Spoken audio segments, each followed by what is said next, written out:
Howdy peeps, and welcome back to the channel. Something a bit weirder today. Well, not for this channel, but you know, for some people, a bit weird. A lot of water chemistry, some interesting stuff. So let's get the camera out, turn around and see what I'm waffling, shall we? Let's get that done. Now first of all, let's look at some fishies, because you know, always good to look at pretty fishies. So what are we waffling on about with the water chemistry, Sharp? What on earth are you waffling about? Well, as those who've been watching my live streams will know, at some point in the very near future I will be setting up a blackwater tank. A soft water blackwater tank. Now, as some of you may be aware, I have super hard water, and as some of you may also be aware, using an RO unit in the UK is a bit expensive. Not only the cost of the RO unit, the plumbing it in, blah blah blah blah blah, all that, but we are all on metered water, so we literally pay for every drop, and we're also on metered sewage. So with an RO unit and the amount of wastewater they produce, which goes straight down the drain, yeah, we're going to give that one a miss, if we can. Anyway, the other thing is buying it from a store. Okay, yeah, that's still quite expensive, but excuse me, in the quantities I'm going to be needing, you know, 10 litres a week, 2.5 gallons, is doable. But then, do I want to be carting around a massive great container full of water? Not if I can help it. So I did some thinking. I know, that's a bad idea. It's always a bad idea whenever I think. So I thought, what about if we use rainwater? Now, I know some of you are instantly screaming, no, you can't use rainwater, it's toxic, the pollutants, the liquid death. Before you do start screaming that and typing that in the old comments section, and apologies, my throat is playing silly buggers today. I live in a very rural area with no heavy industry anywhere near, and the water that comes out of the sky here, I was just looking at Shelley Fry, is pretty good and clear of pollutants. Now there are two reasons, or multiple reasons I know that. The first is because I live in a farming area, surrounded for literally miles and miles and miles in each direction with farming area. And also, I have a pond outside. And the pond is absolutely thriving, teeming with life, doing awesome. And I also, if you remember back to earlier in the year, ran a cherry shrimp tub outside with zero maintenance. So no water changes and topped up from the water butt. So rainwater. Yes, I put cherry shrimp in rainwater. You know what? They didn't all die. There were more in there when I pulled them in than there were when I took them out. So we'll call that a win. So I thought, okay, water butt it is. We'll have some fun. We'll test some water. We'll see what we got to do first. So first thing, I pulled out a jug of water from the water butt via the spigot. By water butt, I mean outside barrel that holds rainwater. If you're not in the UK, yes. So I filled a jug up with said butt water. I really should pronounce my T's. And it was rather cloudy, sedimenty and nasty. So I thought, bugger. Then I had another thought. So I thought, well, what if we try and see if we can filter out all the sediments? So I made a fine sediment and gunk filter, which didn't really make much difference. It's just floss and carbon. I asked on my stream and someone suggested using coffee filters. So yeah, some Bacopa compactor that wasn't necessarily very compactor. So we purchased a cheap tea strainer and a pack of coffee filters for a grand total of £2.19. And the result is, as you can see, completely, clear water. There's no sediment floating in it, but it's highly tanned, which is rather useful when you're doing a black water tank. Now the reason for that is that I don't do maintenance on things. So my shed roof is absolutely covered in moss, because this water only comes off the shed roof. It is 30 odd year old sheet plastic, so if there were any coatings on it, they've all come off, washed away. And yeah, it's covered in moss. The gutters themselves are full of leaves. The bottom of the water butt is full of leaves. Yeah, so it's rather tannin-y. So the next thing was, right, let's do some water tests, see what we get.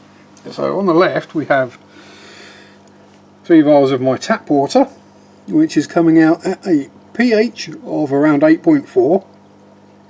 Eek. Yeah, I know. A KH of around 16.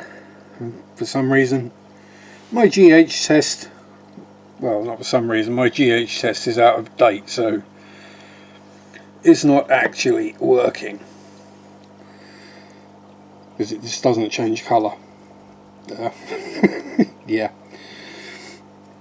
Then if we move a little further along, we get the butt water, which comes out with a pH of around 687. KH is around 3. So, yeah, KH is around 3, and obviously the GH didn't work, so we're going to grab a test strip, but I've got a funny feeling that the GH ain't going to be much higher than the KH, because it came out of the rain. There ain't too much in the water up here. So we go random test strip for visual proof. We'll dunk it, balance it there, close that back up so we don't get water in the test strips, and we can actually see now the rest of my stuff is out. So we're coming up with a pH of 6.8, which is different to what the API kit says, but I think all of them are out of date somewhat. KH of 3, GH of around 7, then obviously, yeah, no nitrate or nitrite. So I'm calling that safe. Now the thing is, ideally I want to get the pH down to around 6.5. GH, KH, yeah, whatever. But we want to get the pH down. So what I'm figuring with this is, if I use butt water and tap water mix, I've still got to do some playing about and maths and stuffs to work out my percentages. It's probably going to end up somewhere around 2/3 butt water, 1/3 hot tap water. Yeah, for some reason the pH and the KH and etc. are slightly different in the hot water. Probably because of the hot water tank is full of limescale, and it's, the copper pulls the limescale out of the water, so it softens it slightly. But yeah, waffling about that. So the plan is, yeah, do the mix. It'll probably be 2/3 to 1/3, and then, as most of my tanks do run lower pH levels than the tap water itself, which is what they run. Hopefully with some breaking down organics in there, botanicals and biologicals or whatever, that should pull the pH down a bit. Now I'm going to have to stand up again because I'm old and my knees are shot. But the other part of the plan is I'm going to have to do careful camera angling so we don't film anything we don't want filmed. Anyone out and about? Oh, quiblets, gorgeous little quiblets. And here we go. So you might not notice it in here because it's had lower deuces, as it were. Yeah, I know, he's a gorgeous little boy, isn't he? Look at how gorgeous he is. Yeah.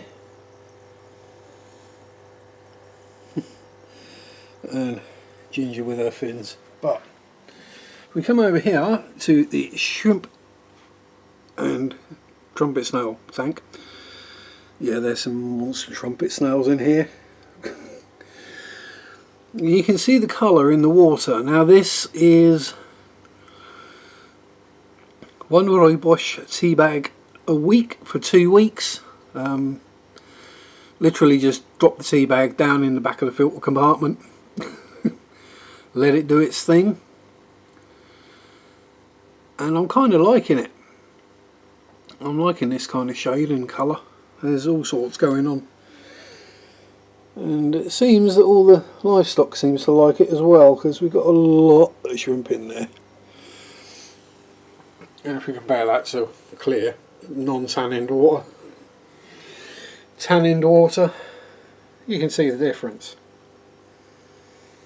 And yes, that is a massive trumpet snail. Must be healthy in there. Anyway, so that's just some random thoughts and excrements going on with what I'm going to be doing about water for a soft black water tank. Mainly because I think it's going to be cool. It's something interesting. Take a bit of thinking about, and that's what I enjoy. I enjoy working out, learning, figuring out new things. So hopefully, once we get that all worked out, and then it will be a constant adjustment as we gradually bring the pH levels down to a point where hopefully the 3 fishes that you can't see in here that are hiding up, yes, the 3 clown plecos, and then the gorgeous Nanacara and Nomala, which will go into the black water tank, and probably some cardinal tetras as well. As you know me, I don't like an understocked tank. And then we'll see what we add from there. It's going to be another it's going to be another one of these, another Flex 15 gallons. So 3 clown plecos, 1 pair of dwarf cichlids, and half a dozen or so, yeah, tetras. We'll be alright. I'd call that a safe stocking level. So there we go. And obviously over time I'll bring the pH etc down gradually so that the fish acclimate as it drops. Then once it gets to where we want it, try and keep it there. Yeah, we've got the little cubital rasbora tutoring around in here as well. Once we get the water to where we want it, try and hold it there. Hopefully get some breedy going on. Then we're going to have fun with a fry tank, because we're going to have to get the fry tank to the same parameters as the main tank.